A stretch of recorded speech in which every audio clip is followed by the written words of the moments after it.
Bismillahirrahmanirrahim. Assalamualaikum warahmatullahi wabarakatuh. Sahabat yang beriman, Ka'bah yang dibangun oleh Nabi Ibrahim alaihissalam dan Ismail alaihissalam adalah tempat yang dijadikan oleh Allah Ta'ala sebagai kiblat kaum muslimin. Ialah tempat suci yang dijadikan kiblat umat muslim dan salah satu simbol persatuan umat Islam di seluruh penjuru dunia. 5 tahun sebelum Muhammad bin Abdullah diutus sebagai Rasul, Ka'bah direnovasi oleh orang Quraisy dan Muhammad yang bergelar Al-Amin mendapat kehormatan untuk meletakkan Hajar Aswad di tempatnya.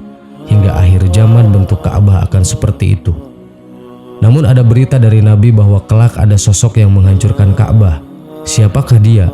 Dari mana asalnya? Bagaimana cara ditempuhnya? Dan kapan terjadinya? Dari Abu Hurairah, sebagaimana diriwayatkan oleh Imam Bukhari dan Muslim disebutkan, Ka'bah akan dihancurkan oleh Juswayqotain dari Habasyah, Ethiopia. Hadis riwayat Bukhari dan Muslim. Juswayqotain adalah orang yang memiliki 2 betis kecil. Selain itu, sebagaimana diriwayatkan oleh Imam Bukhari dari Abdullah bin Abbas, seolah-olah aku mengenalnya seperti orang yang berkulit hitam dan berkaki bengkok yang melepas batu Ka'bah satu persatu. Selain memiliki betis yang kecil dan bengkok, Juswayqotain digambarkan sebagai sosok yang botak. Ia menghancurkan Ka'bah dan melepaskan perhiasannya dan menurunkan kiswah atau penutupnya menggunakan skop dan linggisnya. Ka'bah akan dirusak oleh Juswayqotain dari Habasyah. Dicopotnya perhiasan Ka'bah dan dilepas kiswahnya. Lanjut Imam Ahmad sebagaimana diriwayatkan dari Abdullah bin Amr bin As. Seolah-olah aku menyaksikan Juswayqotain sebagai seorang yang botak lagi berkaki bengkok. Selain itu, ia menghantam Ka'bah dengan skop dan linggisnya. Hadis riwayat Imam Ahmad. Lantas, kapankah hal ini terjadi? Dari hadis sahih Imam Bukhari yang diriwayatkan dari Abu Su'aid Al-Khudri, Rasulullah SAW bersabda, sesungguhnya Baitullah ini akan tetap dijadikan tempat menunaikan ibadah haji dan umroh sampai setelah keluarnya Ya'juj dan Ma'juj. Kita beriman kepada Allah Ta'ala dan semua kabar yang disampaikan oleh Rasulullah SAW. Terkait detailnya, Allah Ta'ala Maha mengetahui dan tak ada dusta dalam sabda Nabi yang mulia. Tiada perkataan yang lebih benar dari firman-Nya dan tidak ada kabar dari manusia yang lebih jujur selain sabda Nabi-Nya. Riwayat ini kami nukil dari tafsir Al-Quran Al-A'dim anggitan Imam Ibnu Katsir saat beliau menafsirkan surat Al-Baqarah ayat 125 dan 128. Sahabat yang beriman, semoga Allah Subhanahu wa Ta'ala mengistiqomahkan hati kita untuk tetap beriman dan bertakwa kepada Allah Subhanahu wa Ta'ala. Amin. Wallahu a'lam. Assalamualaikum warahmatullahi wabarakatuh.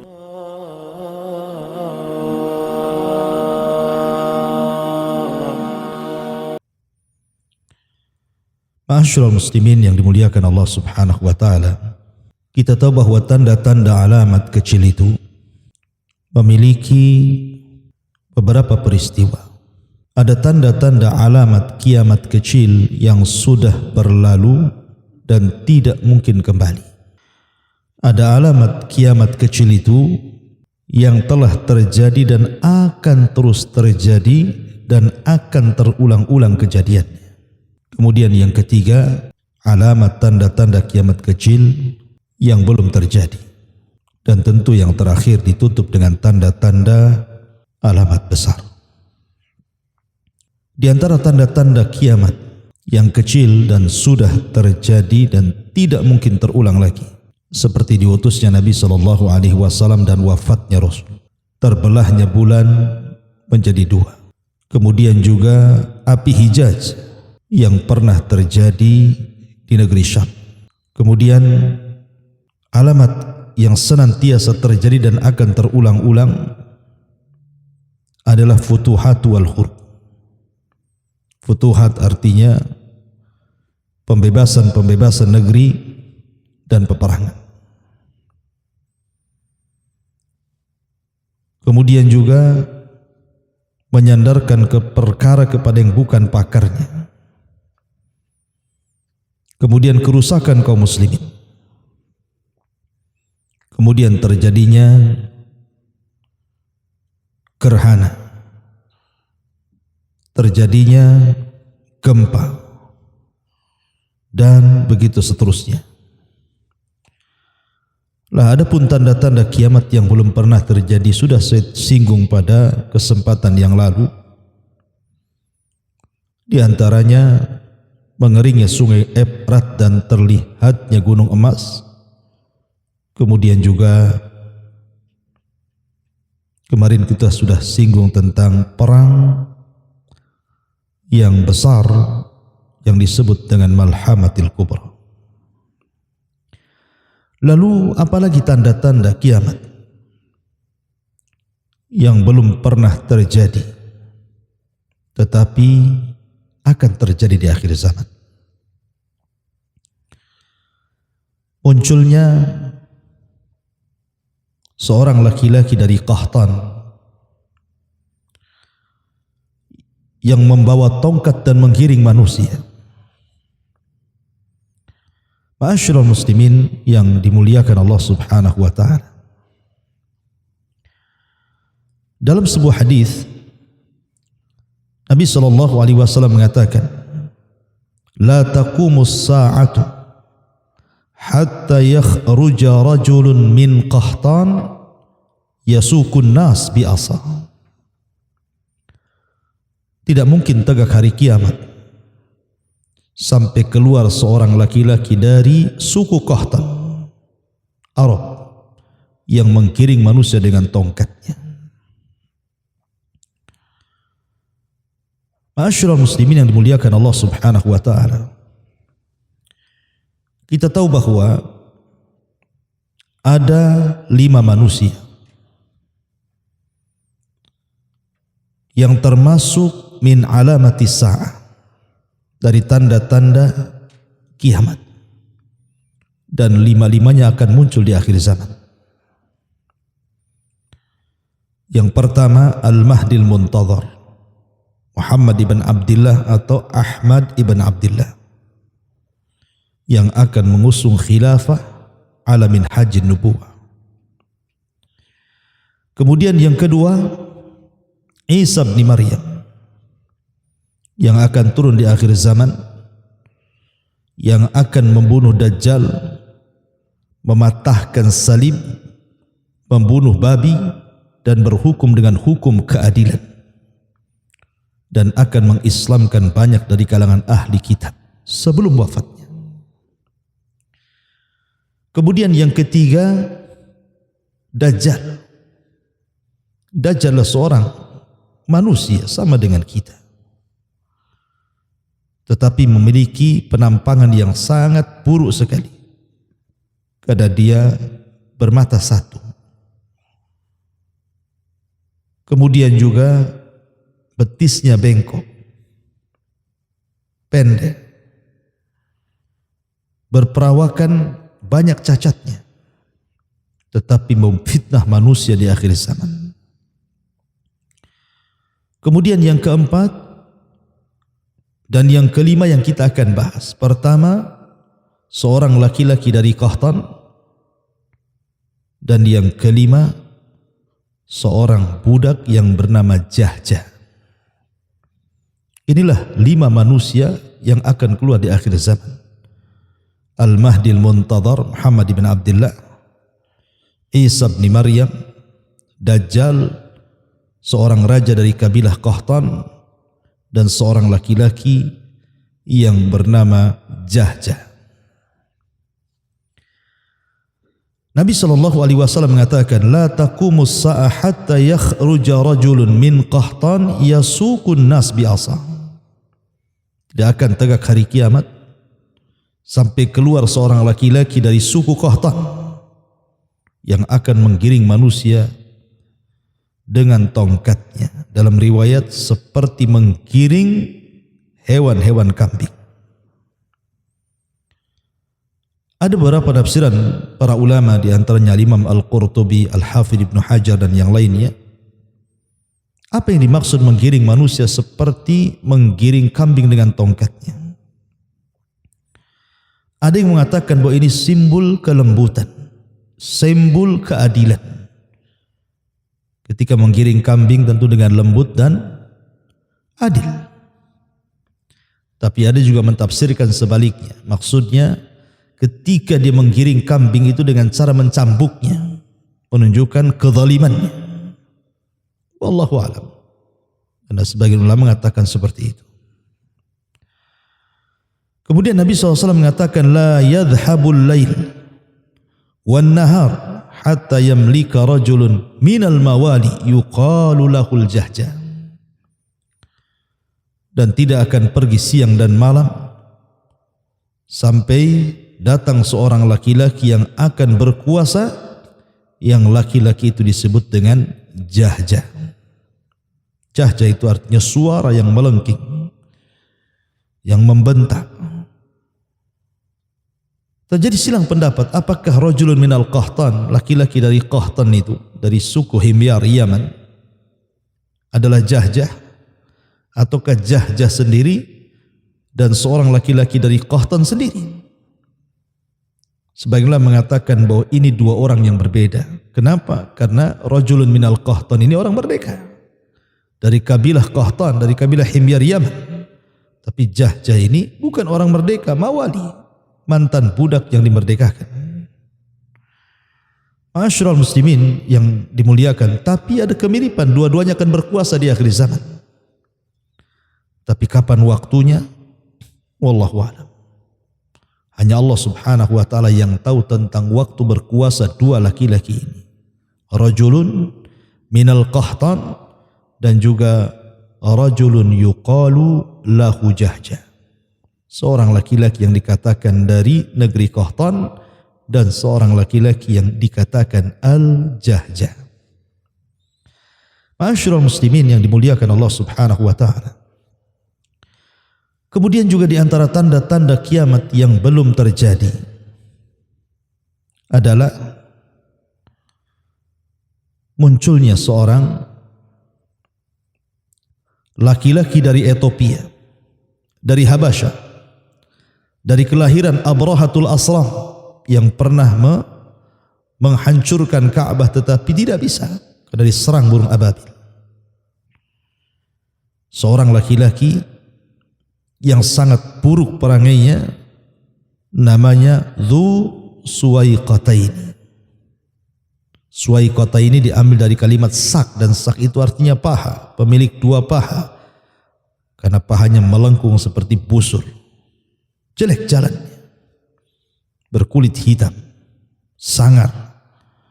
Sebagaimana riwayat Ahmad dalam musnadnya dari Abdullah ibn Amr, dia mengatakan, dia mendengar Nabi SAW bersabda. Nabi SAW bersabda, yukharribul ka'bata Dzu Suwaiqataini minal habasyati wa yaslubuha hilyataha wa yujarriduha min kiswatiha walaka anni anzuru ilaihi.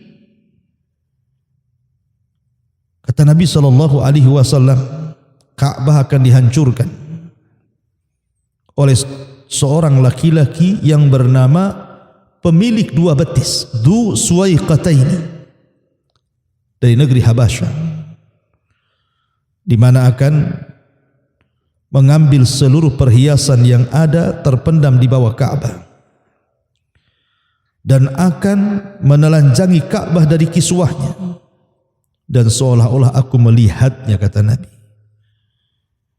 Dalam riwayat Musnad Ahmad juga dari Abi Qatadah, Nabi SAW bersabda, yubaya'u li rajulin ma bainar rukni wal maqam walan yastahillal baita illa ahluh fa idza istahalluhu fala tas'al an halakatil arab thumma ta'til habasyatu fayukharribunahu kharaban la ya'muru ba'dahu abadan wa humul ladina yastakhrijuna kanzahu.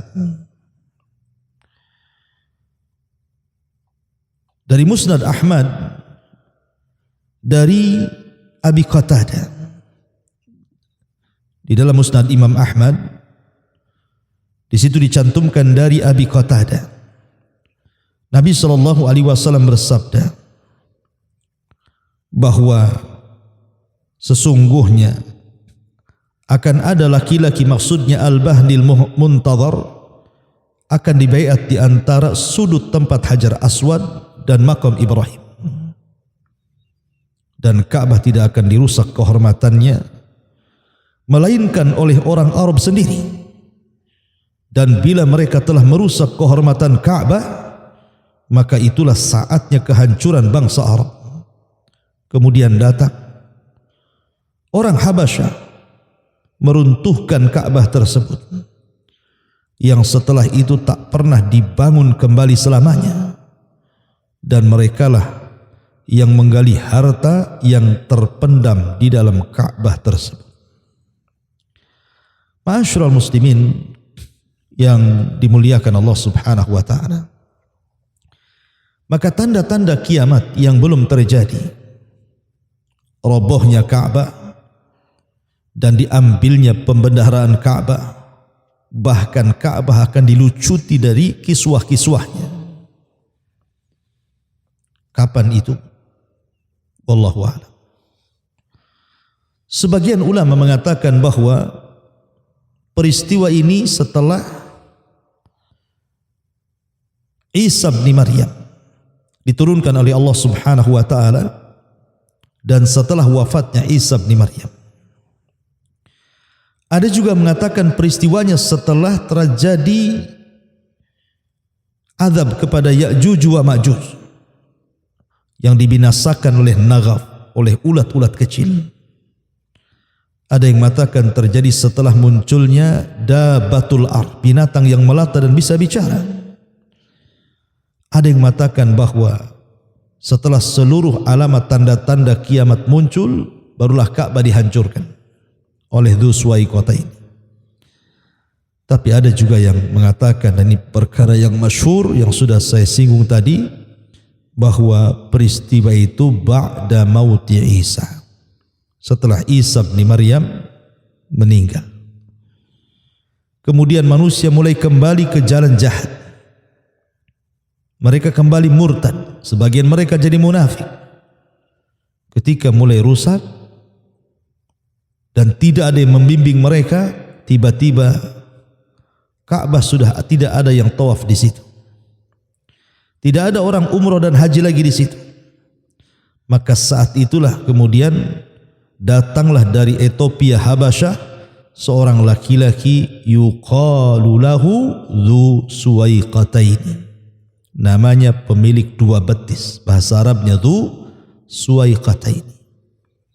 Datang membawa palu dan pasukan, kemudian menghancurkan Ka'bah sekeping demi sekeping sampai rata dengan tanah. Kemudian mereka menggali isi pembendaharaan apa yang ada dalam Ka'bah itu, dan mereka lucuti Ka'bah dari kiswahnya. Ma'asyiral muslimin yang dimuliakan Allah Subhanahu wa taala. Sebenarnya penghancuran Ka'bah itu pernah dilakukan oleh orang yang sama-sama dari Ethiopia Habasyah. Namanya Abrahatul Asram. Dia dikirim oleh tentara oleh Raja Habasyah ketika itu untuk menghancurkan kerajaan Dzu Nuwas di Najran, Yaman. Karena sudah membantai banyak orang-orang Nasrani Najran dengan tangan besinya Dzu Nuwas. Karena Dzu Nuwas orang Yahudi, sementara rakyatnya mayoritas Nasrani. Akhirnya kemudian orang-orang Nasrani, rakyatnya itu disiksa oleh raja zalim Yahudi yang bernama Dzu Nuwas. Maka diutuslah Abrahatul Asram untuk menghancurkan Najran, membunuh Dzu Nuwas. Dan berhasil. Dengan rekan jenderalnya namanya Riyad. Kemudian belakangan singkat kata Abraha pun berkuasa di Yaman. Dan lebih singkat lagi ceritanya, tiba-tiba ketika dia membangun sebuah tempat ibadah dan tidak ada satupun orang Arab yang datang, ternyata alasannya Ka'bah, ditambah kemudian dihinakan. Maka dia marah berujung dengan ingin menghancurkan Ka'bah. Tetapi apakah berhasil? Tidak berhasil. Abraha tidak berhasil menghancurkan Ka'bah, padahal secara keyakinan Abraha itu lebih berpetunjuk dibandingkan orang-orang kafir Quraisy. Ya, karena orang-orang kafir Quraisy itu penyembah Lata, Uzza, Hubal, Manat dan patung-patung yang lainnya. Musyrikun, ahli syirik. Tetapi Abraha tidak. Abraha itu ahli kitab. Dia Nasrani. Turun padanya kitab Injil. Artinya bahwa secara hidayah ad-din, agama, Abraha itu jauh lebih baik dibandingkan orang-orang musyrik Arab.